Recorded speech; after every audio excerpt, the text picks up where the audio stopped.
Vida. O que significa vida? Qual é o sentido da vida? Jesus nos ensina em João 15 que ninguém tem maior amor do que esse de dar alguém a vida pelos seus próprios amigos. Essa atitude de alteridade é o segredo da vida. É assim que a mãe vive quando ela vai ter o seu filho. É assim que semeamos e produzimos, desde o princípio foi assim. Portanto, se você busca vida, entenda que ela existe a partir da sua entrega, da sua semeadura, do seu dedicar-se tanto ao Senhor da vida, como àqueles que também têm vida da parte de Deus.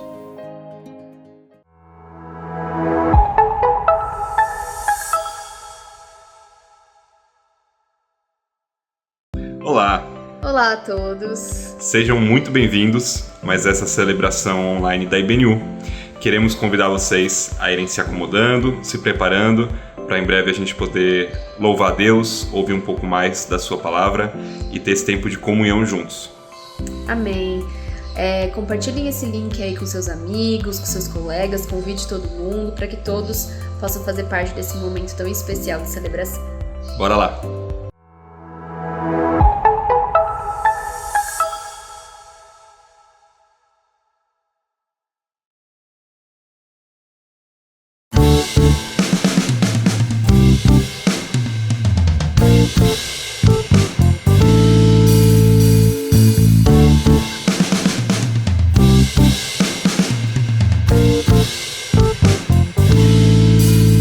Hoje estamos reunidos para louvar ao Senhor, sua glória como um rio está neste lugar. Hoje estamos reunidos para louvar ao Senhor, sua glória como um rio está neste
Bom, pessoal, nesse momento eu quero convidar vocês a lembrar de ser grato. Nós temos um dia acontecendo, nós temos esse momento que é chamado de presente e quero lembrar você de ser grato. Afinal, nosso Senhor disse que estaria conosco todos os dias até o fim dos tempos. Então, lembre-se, seja grato e grato ao nosso Senhor pela vida que Ele nos dá. Valeu!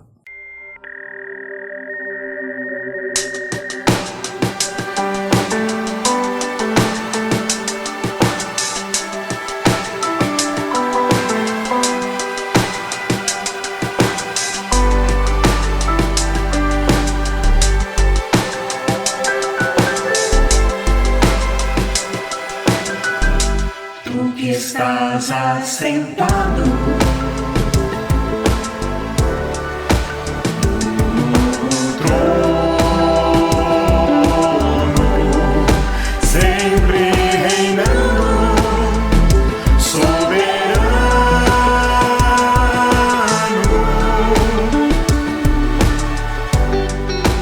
anjos cantando, homens louvando.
de nós conversarmos com o nosso Pai.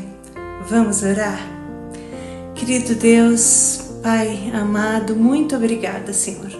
Obrigada porque nós estamos aqui, obrigada pela IBNU, pela nossa liderança e pela vida de cada um que nos acompanha nessa celebração, Pai.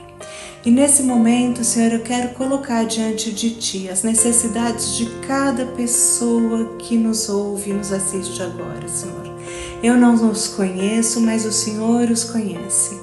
Que o Senhor esteja guardando, cuidando, dando direção àqueles que têm necessidades financeiras, àqueles que têm problemas no trabalho, Senhor, aqueles que talvez estejam passando por situações de conflitos familiares ou problemas de saúde, Senhor. O Senhor conhece todas as coisas e eu quero te pedir, Senhor, que o Senhor esteja com cada um aqui que nos ouve e falando ao coração deles de uma forma muito especial.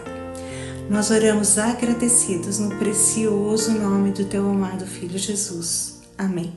Jesus, só o Teu nome é capaz de dar ao homem salvação.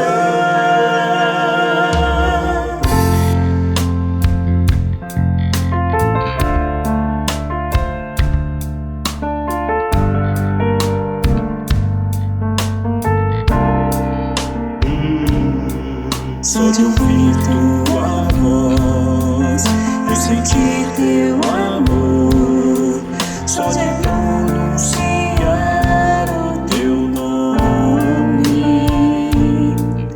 os meus medos se vão, minha dor, meu sofrer, pois de paz Tu inundas meu ser. Só de ouvir Tua voz, de sentir Teu amor, só de pronunciar o Teu nome, os meus medos se vão, minha dor, meu sofrer, pois de paz Tu inundas meu ser.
Seja muito bem-vindo a mais um momento de reflexão aqui no canal da IBNU. Você é muito bem-vindo a estar conosco sempre em todas as nossas atividades e nesse dia tão especial onde nós separamos um espaço da nossa agenda para cantar louvores ao Senhor, para orar, colocar os nossos pedidos diante dele e estudarmos um pouco da sua palavra. Mas com certeza você já deve ter visto aí pelas ruas onde você anda, não sei também em que país você está acompanhando a gente, mas as decorações natalinas já estão em tudo quanto é lugar, né? Aliás, existe uma campanha internacional para bloquear, boicotar a antecipação das arrumações de Natal. É até uma campanha meio engraçada, é um meme que circula na internet. Vamos proibir que as árvores de Natal sejam montadas já em outubro, já em novembro, né? O pessoal tão ansioso pelo Natal, esse período tão festivo que realmente movimenta muitas coisas na nossa sociedade, inclusive no comércio, e tantas questões em tantos lugares do mundo. Mas aí a gente precisa se perguntar qual é realmente o sentido do Natal. Nós estamos muito próximos da data comemorativa onde nós lembramos aquele evento que aconteceu há mais de 2000 anos atrás, que é o nascimento de Jesus. E a pergunta que a gente precisa levantar é o que esse Natal representa para mim e para você.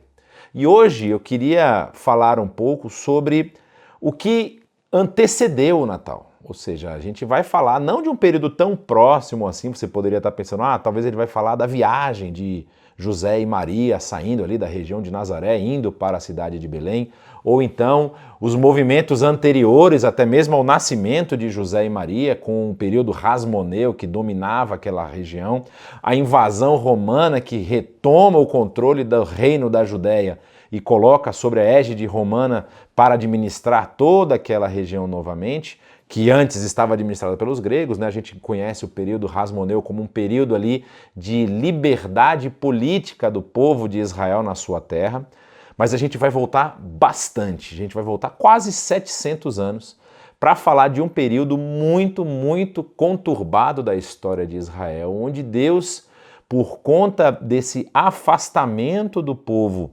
das suas ordenanças e dos seus preceitos, do desejo de ter uma relação saudável e construtiva com aquele povo que ele havia resgatado do Egito, levanta homens que vão falar àquela geração, homens e mulheres, não podemos esquecer, há relatos de mulheres também, que tinham essa função profética, a função de levar a mensagem, os oráculos de Deus para aquela região, para aquele povo, para que eles pudessem se voltar ao Senhor. Por isso, hoje o tema que a gente vai tratar vai falar justamente sobre o Natal me salvou do tribunal. Por que nós vamos falar sobre isso? Porque nós vamos ver na história dos profetas, principalmente daqueles profetas de juízo, aqueles que vão mostrar a Israel que o juízo de Deus está chegando, como nós fomos resgatados de uma dor e de um sofrimento tão terrível.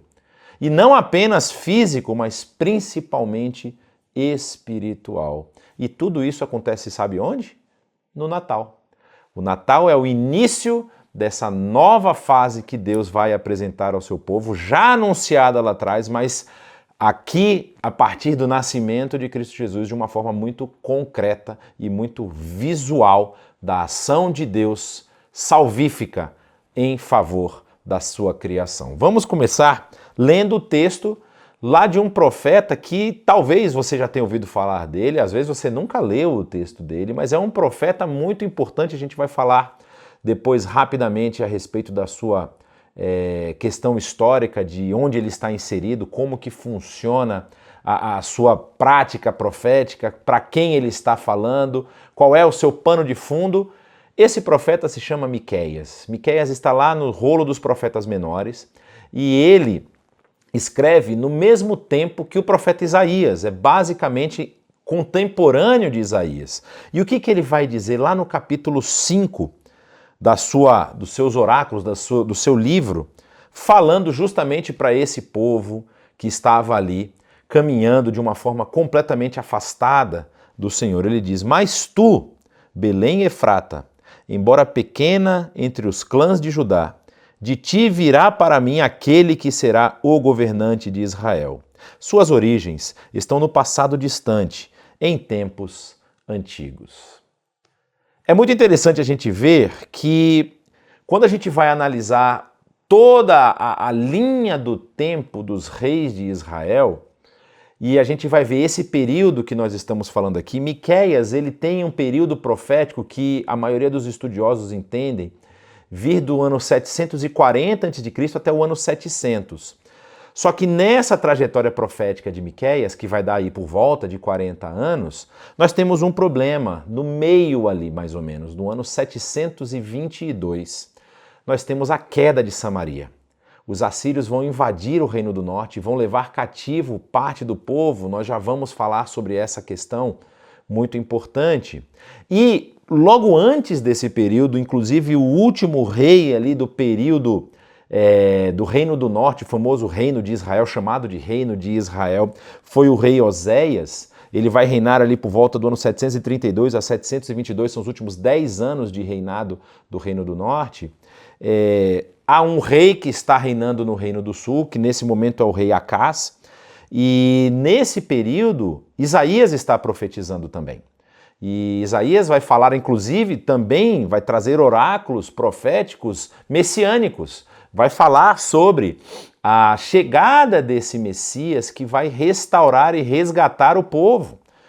E Miqueias, ele entra na história de um ponto de partida um pouco diferente. Quando a gente vai estudar a história de Miqueias, a gente pode ver, por exemplo, que ele é anunciado lá no seu texto, no próprio livro de Miqueias, capítulo 1, verso 1, dizendo: a palavra do Senhor que veio a Miqueias de Moresete, durante os reinos de Jotão, Acás e Ezequias, reis de Judá. Se você abrir o livro de Isaías, logo no início do capítulo 1 também de Isaías, ele só vai acrescentar um rei a isso aqui, que é o rei Uzias. Vai ser Uzias, Jotão, Acás e Ezequias, ou seja, os dois estão profetizando no mesmo período, no mesmo lapso temporal que está ali acontecendo o fim do Reino do Norte. E essa é uma visão muito emblemática de Miqueias, porque Miqueias, ele vai reinar, vai profetizar até o reino de Ezequias, como ele mesmo anuncia aqui,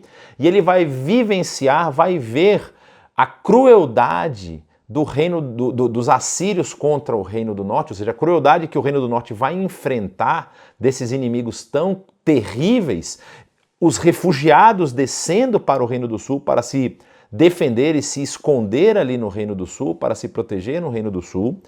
E ele vai dizer que tudo isso acontece por conta do juízo do Senhor. Ou seja, esse Deus que às vezes muitas pessoas querem pintar de o Deus do amor, o Deus da bondade, o Deus da misericórdia, agora trazia um juízo cruel aos nossos olhos. Como que Deus pode permitir que crianças sejam mortas, mulheres sejam violadas, cidades sejam incendiadas? A questão é que isso não aconteceu sem aviso. A grande questão que nós vamos ver no livro de Miqueias, como já vimos também em alguns trechos do livro de Isaías, é que Deus estava mandando aviso sobre aviso sobre aviso. Voltem-se para mim. Vocês foram resgatados para serem um povo meu, um povo santo. E o povo cada vez mais se afastava desses preceitos. Então a gente vai ter, por exemplo, outros dois profetas muito importantes que vão falar diretamente para o Reino do Norte. Miqueias, ele é dessa região de Moresete, e Moresete é uma região próxima a Jerusalém. Alguns estudiosos entendem que ela ficava a mais ou menos 40 quilômetros de Jerusalém, mas era uma região camponesa. Diferente de Isaías, que o seu livro vai apresentá-lo como um profeta que está ali no reino, próximo ao palácio e principalmente atuando na liderança religiosa, né? Ele tem a visão do trono do Senhor quando ele estava no templo, ele estava servindo no templo. Inclusive Isaías, ele é um profeta sacerdotal, ele é um profeta que faz parte ali do corpo de sacerdotes, e ele estava ali servindo no templo quando ele tem a famosa visão no ano da morte do rei Uzias, capítulo 6 do seu livro. Miqueias, ele vai profetizar com imagens mais rupestres, mais campesinas, ele vai estar focado mais nessa lida, na batalha, nos enfrentamentos que a população de Israel enfrentava nos campos. E a grande diferença dessas duas análises é que uma vai ter um enfoque, no caso de Isaías, mais real, ele vai estar muitas vezes dialogando com reis e com líderes, e no caso de Miqueias, ele vai mostrar o lado do povo, o lado daquele que era oprimido, daquele que estava sofrendo. E Deus vai acusar Israel de oprimir o povo que é seu irmão, de transformar a vida desse povo em uma vida praticamente insuportável, com a carga, com os pesos, com os roubos, com as corrupções, com tudo aquilo que o povo estava enfrentando. E como é que nós vamos ver essa jornada profética que é apresentada aqui no livro de Miqueias? Primeiro você vai ter a apresentação da crise e principalmente essa crise do Reino do Norte, né? Ou seja, o colapso moral e político, tanto do Reino do Norte, mas isso também afetava o Reino do Sul. Eram os dois reinos que estavam enfrentando esse colapso moral e político.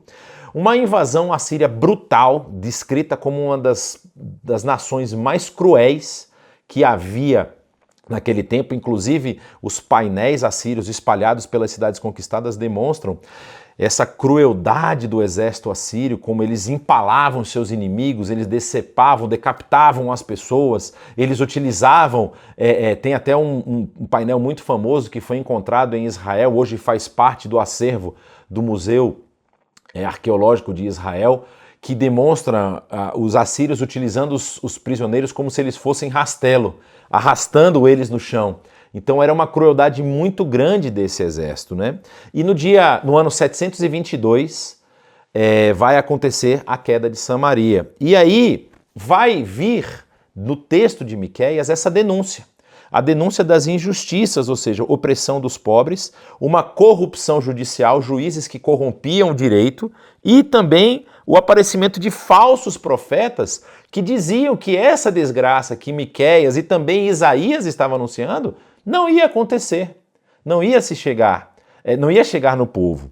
E não apenas isso, mas eu estava falando antes e aqui eu ia voltar rapidamente, não apenas Miqueias e Isaías estavam profetizando, eles que eram do Reino do Sul, mas Amós e Oséias também profetizavam no Reino do Norte, apontando essas falhas de caráter, esses problemas morais que o povo deveria combater. Aí depois, no próprio texto, Miqueias vai apresentar um caminho de restauração.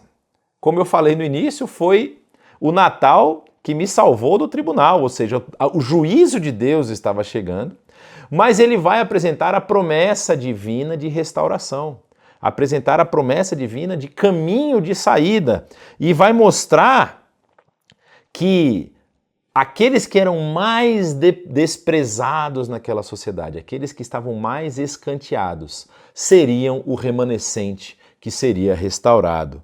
E ele vai fazer esse anúncio que nós lemos aqui, né, de um governante que viria de Belém. Um governante que surgiria dessa cidade pequena, uma cidade sem importância. Belém era como se fosse uma cidade silo da cidade de Jerusalém, onde estava ali o centro administrativo e também o centro religioso. A maioria dos estudiosos entendem que Belém produzia os alimentos que seriam consumidos em Jerusalém. E em Belém havia, por exemplo, uma produção de ovelhas muito grande, muito importante para o funcionamento do templo. E aí o que nós vamos ver? Nós vamos ver que esse reino vai se inverter. Aqueles ali que estavam sendo humilhados serão agora exaltados. Você vai ter um reino que sai desse caos, desse desastre social para um reino de paz e de segurança. E a injustiça que era comum no meio do povo agora vai ser apresentada e vai chegar até os pobres. Então é uma inversão total dos valores que estavam sendo praticados no reino de Israel e também, de certa forma, no reino de Judá, para essa nova realidade que nós vamos ver nesse caminhar, nessa jornada da profecia aí de Miqueias. E aí, onde nós vamos ver o cumprimento disso? Justamente no Natal. O Natal vai chegar e tudo aquilo que vai ser prometido em Miqueias, em Isaías, vai começar a se desenrolar, vai começar a se desenvolver justamente com Jesus. A vinda de Jesus, a chegada dele, o seu nascimento apresentam esses elementos, e obviamente a gente não pode falar apenas do seu nascimento, mas o seu ministério já demonstra esse reino que chegou até nós, esse reino subversivo, esse reino que inverte toda a lógica, que inverte todo o jogo para nós termos uma caminhada de saída desse sistema opressor que nós estamos vivendo. Então você tem Jesus nascendo na cidade de Belém, que nós lemos o texto.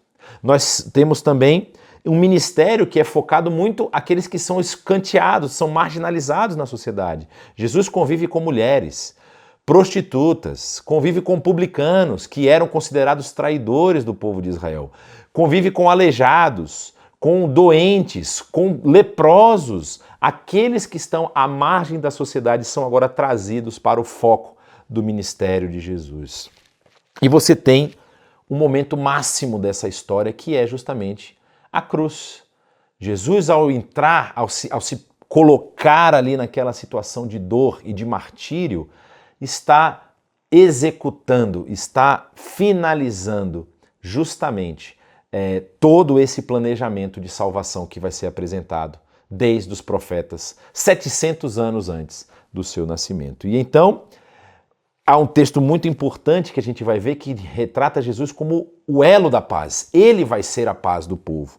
Ele se reconcilia com o povo pela cruz, ele reina com justiça e traz essa esperança eterna de paz ao povo. Mas vamos entender um pouco mais como é que se desdobrou isso aqui, como que Israel chegou nesse ponto. Israel havia recebido as tábuas da lei e também todo o códex mosaico, vamos dizer assim, toda a lei de Moisés com os preceitos de Deus, preceitos religiosos, preceitos sociais, preceitos até com as relações internacionais, tudo isso a lei trazia e a lei demonstrava como esse povo deveria ser um povo destacado dentre todas as outras nações.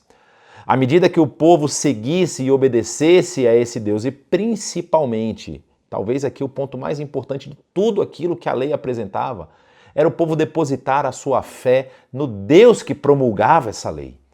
Porque o povo de Israel era um povo menor, era um povo pequeno. E a história que nós vamos ler no livro de Reis, por exemplo, em alguns momentos, demonstra que Israel ia sucumbir diante dos seus inimigos. Israel ia ser engolida pelas potências estrangeiras. Mas Deus os libertou, Deus os restaurou, Deus os resgatou de uma morte iminente. E esse povo deveria depositar a sua confiança nele, mas o povo não fazia isso. O povo continuamente colocava a fé na sua própria força, na sua própria capacidade, tanto de negociação como de luta, de batalha. E eles faziam isso se envolvendo com práticas culticas de outras divindades, porque viam as outras nações fazendo e entendiam a potência, o poder, a autoridade dessas outras nações vem da sua forma de cultuar, dos deuses que eles cultuam, e eles acabavam escanteando o Deus que os tinha liberto lá do Egito. Então o que nós temos? Nós temos essa situação política terrível do Reino do Norte. Ou seja, havia um colapso moral e político, uma série de reis fracos. Se você quiser ler depois ou só simplesmente passar o olho, você pode abrir 2 Reis, capítulos de 15 a 17, você vai ver que tem reis que duraram um mês, porque foram assassinados. E você tem reis que duram 6 meses, também sofreram o assassinato. Então você tem um caminhar aqui desse final de reino do Norte terrível, com corrupção, com traição, coisas que as outras nações faziam. Se você quiser um paralelo, você pode depois buscar a lista dos reis assírios. Você tem Tiglat-Pileser, você tem Senaqueribe, você tem tantos outros, Assurbanipal, tantos outros reis que vão aparecer ali na lista dos reis assírios. Aí você vai ver depois, busque uma lista que mostre qual foi o final do reino de cada um deles. Você vai ver que a maioria deles foram assassinados, foram traídos pelos seus generais, pelos seus filhos, pelos seus parentes próximos, e as pessoas vão usurpando o poder. Essa realidade que pertencia a nações estrangeiras agora estava entrando em Israel. Israel estava se permitindo seguir os mesmos caminhos que essas nações estrangeiras. E aí você tem, como consequência disso, uma invasão assíria sob Tiglat-Pileser III e Salmanaser V. São os 2 reis que vão chegar ao Reino do Norte para ocupar o Reino do Norte e para dominar o Reino do Norte. e vai ter um cerco brutal de Samaria durante 3 anos, 725 até 722. E quando o reino de Samaria cai, aproximadamente 27 mil israelitas são levados cativos para as cidades do Império Assírio. Mas quem que sofreu mais nessa história? Quem foi que mais sentiu o peso dessa invasão? Foram justamente aqueles marginalizados, aqueles que não tinham como se defender. Viúvas e órfãos, os pequenos proprietários que tiveram as suas propriedades saqueadas e morreram por conta das suas propriedades, camponeses, idosos e doentes. Esses são os que principalmente sofreram nesse período, principalmente no período do cerco. Você tem o cerco que é feito ao redor das muralhas da cidade, mas as plantações elas estão do lado de fora. A cidade não tem espaço para ter plantações, para produzir trigo, para produzir cevada, para produzir os outros elementos que eram consumidos na cidade. Ficavam do lado de fora. E quando a cidade fecha os seus portões, quando a cidade se isola para resistir ao ataque estrangeiro, aqueles que estão do lado de fora, que não conseguiram entrar na cidade, vão morrer. E eles foram largados à sua própria sorte. Qual é a tática principal que os assírios utilizavam? Guerra psicológica, terror sistemático, deportação forçada, como nós vimos, separação de famílias. Essa era a tática comum do reino assírio, do Império Assírio, em todos os lugares que eles conquistavam e dominavam o território. Mas isso não vai passar despercebido pelo profeta. O profeta Miqueias não é alguém insensível que está vibrando com a desgraça do povo, ainda que ele seja do Reino do Sul, mas ali no norte estão seus irmãos. São todos descendência de Jacó. São todos filhos de Abraão. E ele está lamentando pelos seus irmãos. Ele vai dizer no capítulo 1, versos 8 e 9, por causa disso chorarei e lamentarei, andarei descalço e nu, uivarei como um chacal e gemerei como um filhote de coruja, pois a ferida de Samaria é incurável e ela chegou a Judá. O flagelo alcançou até mesmo a porta do meu povo, até a porta até a própria Jerusalém, perdão. E por que isso é interessante? Porque isso já é um prenúncio do que vai acontecer 1,5 séculos depois. Nós estamos aqui no ano 722, no ano 586, Jerusalém vai cair. Não pela mão dos assírios, mas agora pela mão dos babilônios. Inclusive, Isaías vai profetizar no período de Ezequias a libertação de Jerusalém pela mão do Senhor. Porque o rei Ezequias se voltou para o Senhor, diferente dos reis do norte que não quiseram se voltar para o Senhor, se arrepender das suas práticas idólatras. E aí Isaías vai falar, por conta dessa sua predisposição, Ezequias, em se voltar ao Senhor, o Senhor vai poupar a sua vida e a sua família, mas você vai ver que essa desgraça vai chegar sim a Jerusalém, porque ela também já foi condenada pelo juízo de Deus. E aí, nesse momento da invasão assíria, Jerusalém não cai. Da mesma forma como Samaria foi cercada ali pelo exército assírio, Jerusalém também vai ser cercada, vai sofrer um cerco de 3 anos. Mas Senaqueribe, que é o rei daquele momento que tenta invadir, não vai conseguir entrar na cidade e depois, inclusive, voltando para a sua terra, vai morrer assassinado também.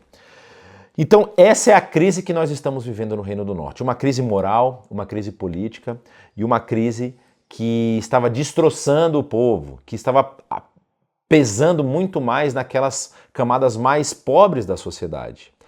E aí você pensa assim, tudo bem, mas isso aí foi lá atrás, havia idolatria, havia tantas outras coisas, a gente vive num outro momento. Isso não quer dizer que nós estamos aqui pisando nos pobres, nas viúvas e nos órfãos e nos camponeses. Será? Será que a gente não está vivendo uma situação análoga nos nossos dias? E não falo nos nossos dias, será que a humanidade não sempre viveu nessa relação de ricos versus pobres? E eu não estou aqui querendo fazer uma polarização política, mas será que a vida que nós tentamos viver, que a vida que nós tentamos chegar, o esforço que nós fazemos para alcançar, os objetivos que nós colocamos diante de nós, não oprimem, não fazem com que nós tenhamos que pisar sobre as outras pessoas? A nossa vida, ela tem, vamos dizer assim, várias nuances e muitas vezes a gente quer chegar a atingir certos lugares em que a gente vai precisar realmente atropelar aqueles que estão do nosso lado. Se nós não colocarmos a nossa visão, a nossa ação em perspectiva, se nós não tivermos uma visão ampliada de como temos vivido, nós podemos sim fazer parte de um povo opressor que não liga para a causa do pobre, da viúva, do doente, do idoso, do enfermo, do camponês, daquele que produz. Eu acho muito interessante pensar sobre isso, porque a IBNU tem um projeto e tem desenvolvido um projeto em parceria com outras comunidades daqui de São Paulo, chamado Apiaqui. Você tem que até depois dar uma olhada e conhecer esse projeto, que é um projeto que ajuda camponeses da cidade de Apiaí, que é uma cidade do sul do estado de São Paulo. E o que acontecia com esses camponeses? Eles não conseguem competir em preço com os grandes produtores rurais, aqueles que têm latifúndios, as grandes fazendas, e principalmente produção de tomate e algumas outras hortaliças e leguminosas que são muito comuns daquela região. Eles não conseguiam competir com o preço, então eles não conseguiam escoar toda a sua produção e muitas vezes eles tinham que jogar fora essa produção. Então o que eles faziam? Eles montavam barracas próximo das suas pequenas propriedades para vender esse produto. E aí o grande produtor, preste bastante atenção no que acontecia, o grande produtor ia lá e pagava metade do custo da produção. Então imagine que ele tivesse lá 100 caixas de tomate e custou cada caixa daquela para ser produzida R$10. Era R$10 o valor da caixa para vender e muitas vezes os camponeses estavam vendendo simplesmente para recuperar o valor investido. Aí o produtor maior chegava lá, não, eu dou R$5 por cada caixa, deixando o pequeno produtor no prejuízo. Esse projeto comprava o preço da caixa justa e trazia essas caixas para aqui para São Paulo. Em alguns casos já trazia até manufaturado com molhos de tomate, com outras coisas que já estavam ali prontos para o consumo. São projetos assim que visam ajudar aquela parte mais frágil da sociedade. Um projeto que a IBNU tem apoiado. Existem vários outros projetos que trabalham dessa forma. A pergunta é por que a nossa sociedade nos impulsiona a fazer algo dessa forma? Por que um produtor que é grande, que é capaz, que tem potência, não paga o valor justo da caixa? Porque é uma questão de oportunismo. Existe ali a oportunidade dele ganhar um pouco mais de dinheiro. E nós precisamos ponderar se nós não fazemos a mesma coisa nas nossas relações, na nossa caminhada. Será que às vezes na relação eu não estou exigindo o que o meu irmão nem pode entregar porque eu vou ganhar um pouco mais? Será que eu não estou deixando de aplacar a minha sede meu egoísmo, na verdade, né? A minha sede de poder, de estar melhor do que os outros, podendo fazer isso pela experiência própria que o Evangelho nos apresenta, como o próprio Senhor Jesus veio fazer aqui, somente para que as pessoas me olhem e vejam o quanto eu conquistei, o quanto eu alcancei, ou seja, somente para que eu tenha o meu ego massageado. A nossa luta, ela é uma luta que nos leva a pensar essas coisas. Quando nós não estamos atentos à dor do outro, ao problema que o outro enfrenta, à opressão que está sendo causada na vida do outro, quando eu não trato esse problema do outro como um problema meu, eu posso estar agindo da mesma forma. Ah, Jonatas, mas aí você está sendo muito cruel. Quer dizer que eu não posso desejar, eu não posso ter mais anseios, eu não posso ter mais sonhos, eu não posso pensar em crescer, em prosperar. Muito pelo contrário. A Bíblia, ela estimula e valoriza a prosperidade. Ela diz que aquela pessoa que se aplica a prosperar, ela faz bem, desde que ela saiba para que ela está prosperando. Essa sua prosperidade não é para o seu próprio prazer, não é para você alimentar esse desejo voraz, insaciável que você tem de possuir coisas, de ser reconhecido, de estar na frente dos outros.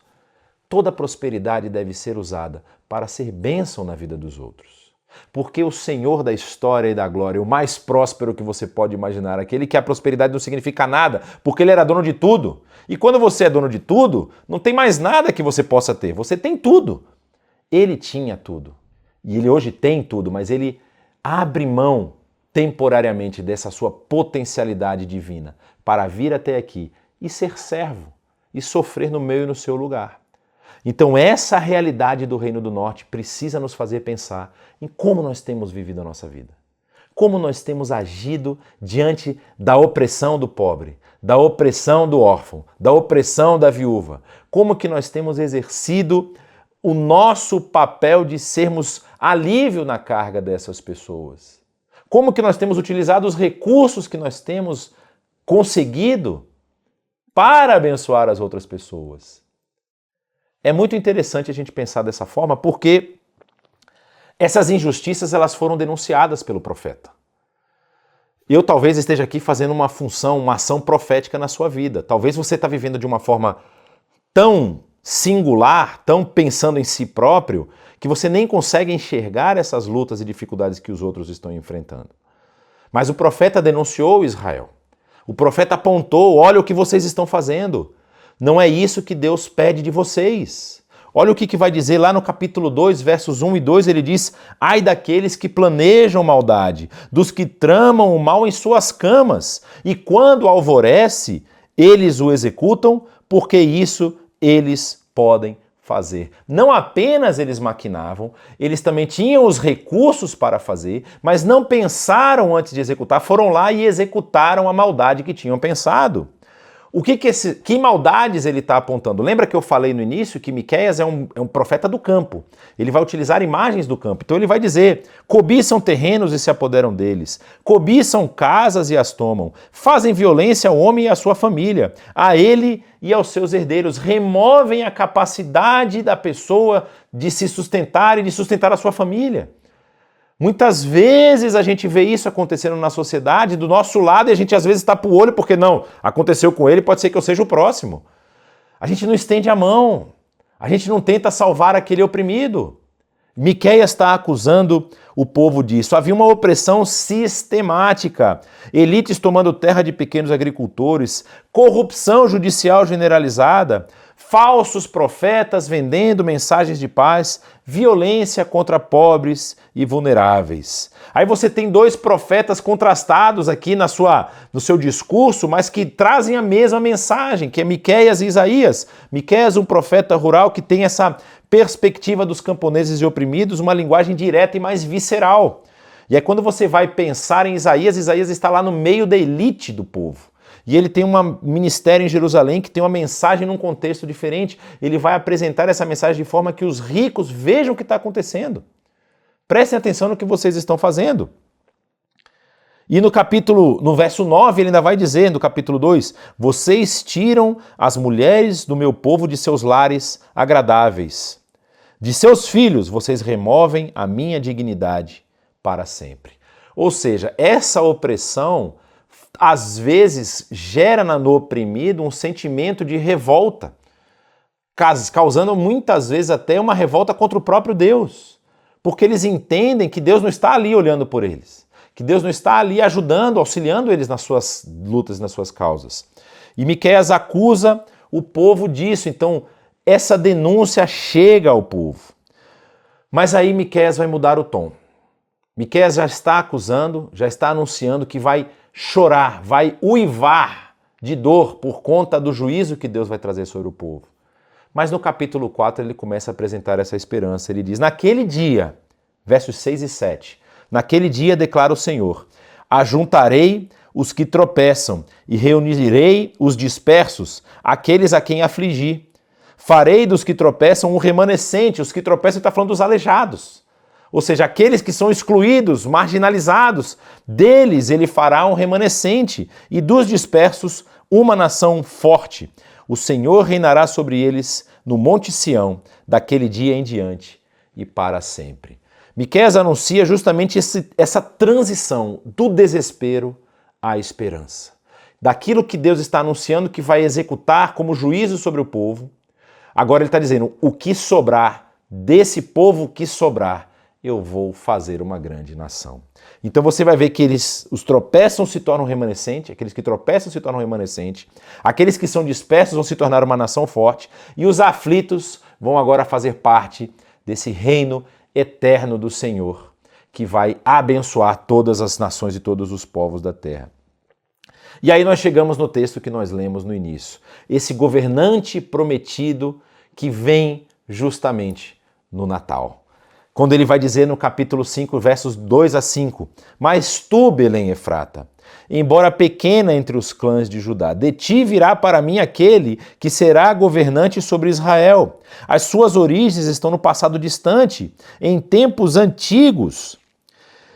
E aí continua dizendo, ele se estabelecerá e os pastoreará na força do Senhor, na majestade do nome do Senhor, o seu Deus. Eles viverão em segurança, pois a grandeza dele alcançará os confins da terra, e ele será a sua paz. Há um contraste claro aqui. Miqueias começa contrastando a liderança corrupta de Israel com esse que será o líder esperado e escolhido pelo Senhor. Líderes denunciados que odiavam o bem e amavam o mal, arrancavam a pele do povo, despedaçavam seus ossos. Isso está descrito no capítulo 3, a gente acabou não lendo, mas está lá no capítulo 3. Agora tem um governante que é prometido, que traz justiça, porque ele ama essa justiça, pastoreia com cuidado, restaura os quebrados e traz paz. Ele refaz todas as coisas. Quais são as características desse novo líder? Ele tem uma origem muito humilde, porque vem de uma pequena cidade, Belém Efrata, chamada Pequena Belém. Uma origem no passado distante, remontando a tempos eternos. Ele não diz que passado é esse. Ele diz que vem de passados que são imemoriáveis, apontando essa eternidade desse grande líder governante. Tem uma função de pastoreio do povo. Jeremias vai falar isso também, quando ele diz que vai trazer pastores que pastoreiem segundo o coração. Não aqueles pastores que oprimiam as suas ovelhas, que devoravam as ovelhas. E esse pastor, ele vai ser um pastor na força do Senhor. E não apenas isso, esse pastoreio vai ter um alcance universal, trazendo a paz. Ele será a paz do povo. E aí Miqueias dá um recado no capítulo 6. Então Israel, então Judá, então o povo de Israel como um todo, o que Deus quer de vocês? O que Deus espera de vocês? E diz o seguinte no verso 8 do capítulo 6, ele mostrou a você, ó homem, o que é bom e o que o Senhor exige. Pratique a justiça, ame a fidelidade e ande humildemente com o seu Deus. É muito interessante a gente perceber isso, porque essa regra que estava sendo passada para o povo de Israel ali naquele momento é a mesma regra que nós devemos seguir hoje, porque é a mesma regra que Jesus ensinou no seu ministério. É a mesma regra que Jesus apresentou enquanto estava aqui. Não há diferença entre o que está sendo pedido do povo e aquilo que Jesus viveu. E é a mesma regra que é passada para mim e para você, para seguirmos agora como seguidores dele, para executarmos enquanto estivermos aqui, para levarmos as outras pessoas, praticar a justiça, amar a fidelidade e andar humildemente com Deus. É isso que se espera dos seguidores de Jesus.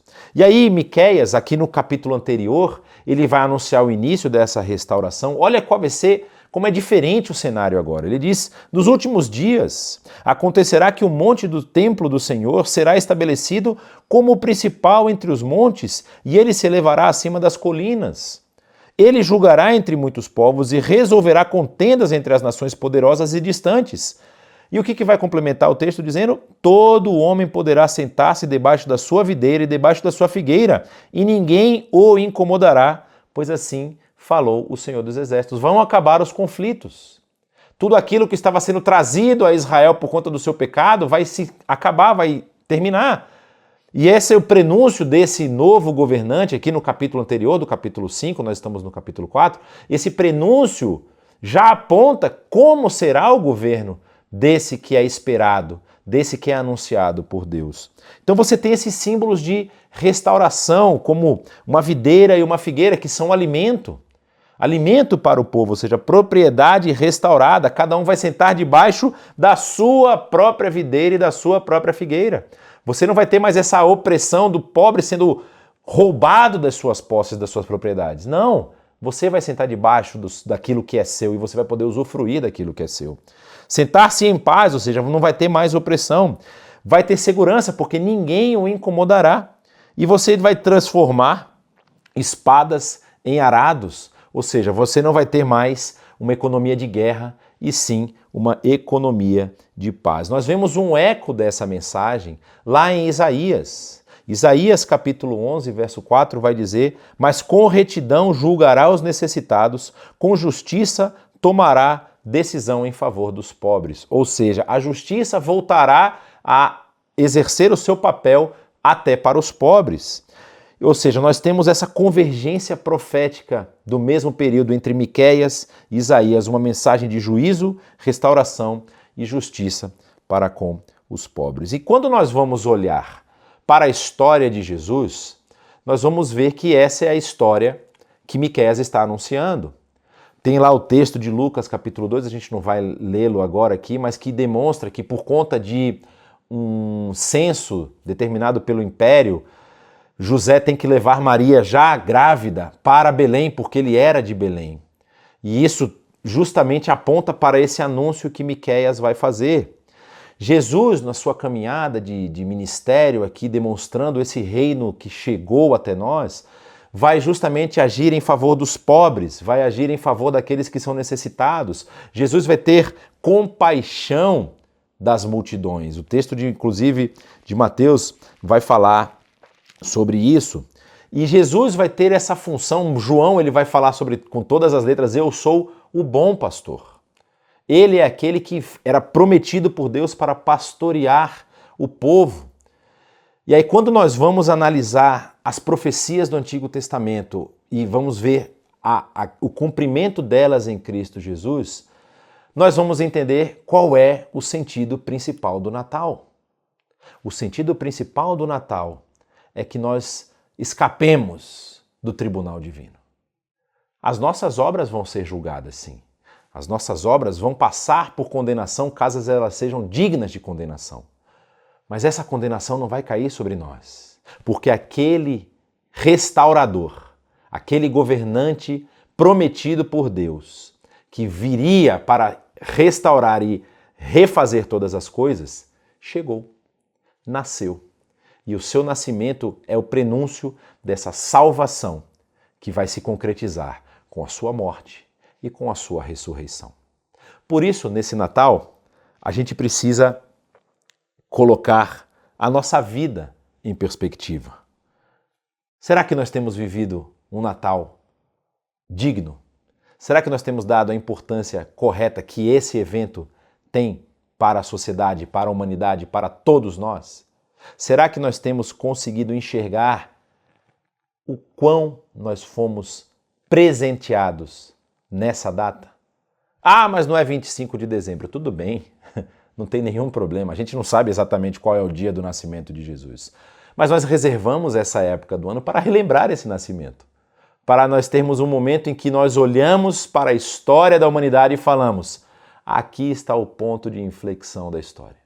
Esse é o momento em que a divindade, o divino, toca definitivamente a história para nos criar uma alternativa, para nos criar uma saída. O nosso destino estava traçado. O juízo que chegou a Israel chegaria também a mim e a você. Mas através do pisar de Deus na história, com o envio do seu Filho, nós temos agora um caminho alternativo, uma saída que vai nos levar para esse reino de paz que será estabelecido por toda a eternidade. Como você tem vivido o seu Natal? Será que você ainda tem vivido sob as sombras de um possível julgamento? Você tem vivido as sombras de uma condenação iminente? Ou você percebeu que esse presente que você recebeu tem condições de te apontar para um estilo de vida que apoia o oprimido, que cuida da viúva, que levanta o órfão, levanta o caído, ajuda o necessitado? Vendo que nada disso que você pode acumular aqui sob a opressão de outras pessoas vale a pena, ou tem qualquer comparação com esse tão maravilhoso presente que nós recebemos do Pai Celestial.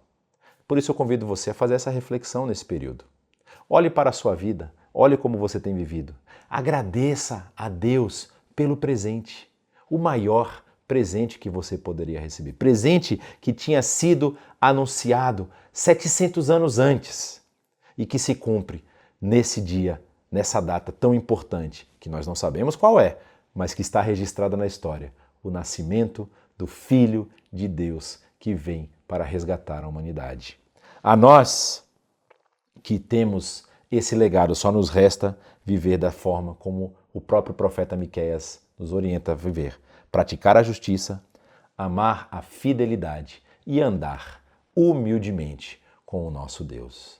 Que Ele o abençoe e que você seja luz, iluminando todas as pessoas que você conhece. A partir desse Natal, se você já não faz isso, que comece a partir desse Natal e você continue pelo resto da sua vida. Um forte abraço.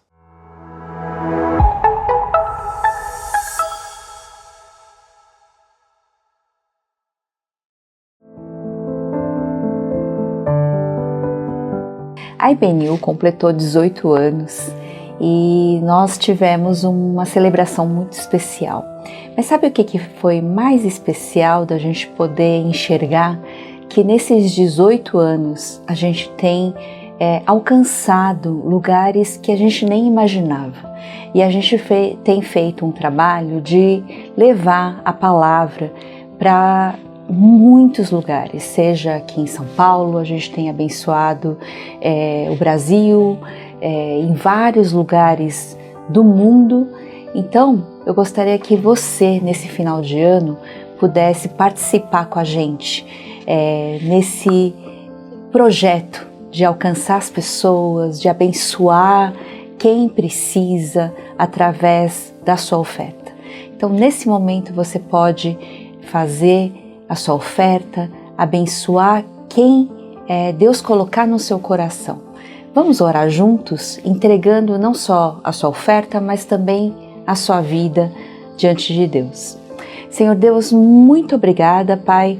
Nós colocamos, Pai, a nossa vida diante do Senhor e colocamos também, Senhor, todos os projetos, Senhor, da IBNU, que tem abençoado tanta gente, seja aqui, seja no Brasil, seja em qualquer lugar, Senhor Deus, onde tem alcançado as pessoas. Colocamos para que o Senhor continue alcançando e fazendo diferença, transformando vidas e salvando vidas, Pai. Nós queremos participar disso. Nós nos entregamos como adoração diante de Ti e bênção para as pessoas. Nós agradecemos e oramos em nome de Jesus. Amém.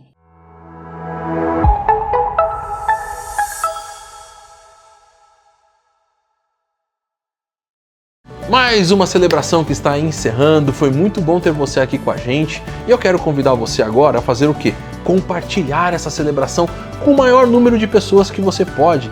Tanto para os seus amigos, quanto também para os seus inimigos. Compartilha para todo mundo, para que todo mundo possa ser abençoado por essa mensagem, por tudo aquilo que nós aprendemos hoje. Se você não segue a IBNU nas redes sociais, procura aí Instagram, Facebook e também aqui no YouTube. O que você ainda não segue a gente aqui, clica no seguir aí, ativa o sininho. Vai ser uma grande alegria estarmos juntos de novo. Tchau!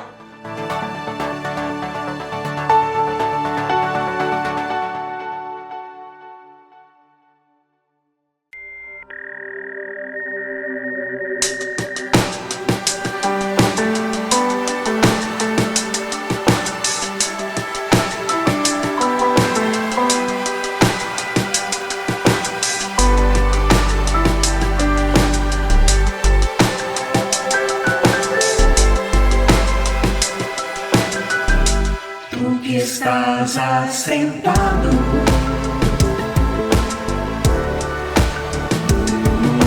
trono,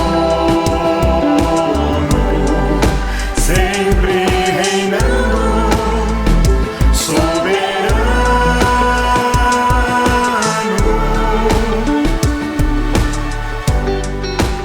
Anjos cantando,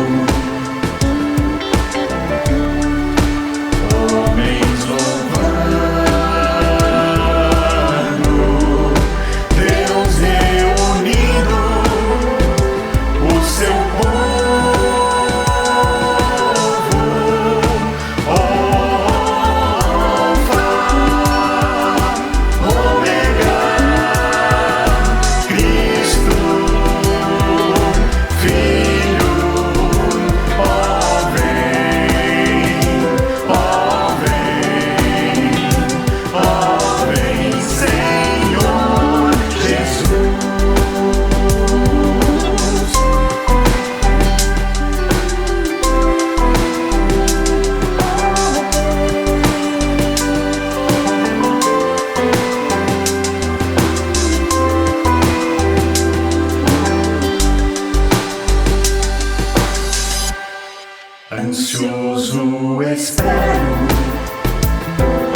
Cristo.